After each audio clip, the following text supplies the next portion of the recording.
Alors j'accompagne toutes les personnes qui ont une activité de service, mais plutôt dans le domaine large du bien-être. Donc bien-être, santé, tout ce qui en fait aide la personne à évoluer personnellement au niveau donc de son bien-être mental, physique, émotionnel, etc.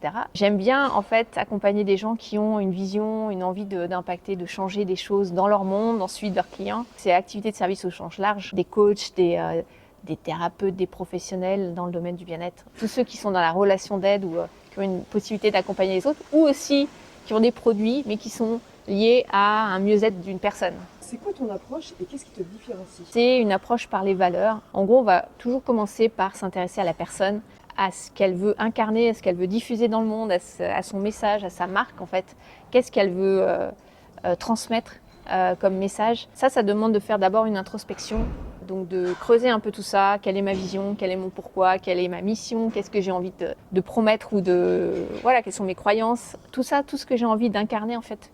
Donc c'est qui je suis et comment je transmets plus de moi dans mon entreprise. Et quand on fait ça, en fait, ça change la donne vraiment dans tout, dans ses offres, dans sa communication, dans la façon dont on va recentrer les choses aussi pour être un peu plus aligné, c'est-à-dire mon essence, elle se ressent dans ce que je transmets.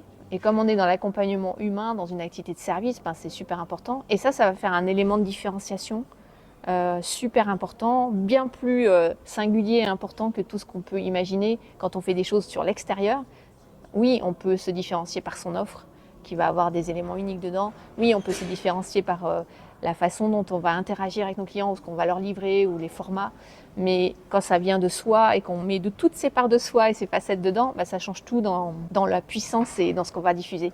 Et surtout, on a toujours des idées sur ce qu'on va dire. Si on ne fait pas ce travail d'introspection, en fait, souvent on est à sec sur l'inspiration, ce qu'on a envie d'écrire dans nos communications, dans nos messages, dans nos publications. Alors que là, au contraire, on est toujours inspiré.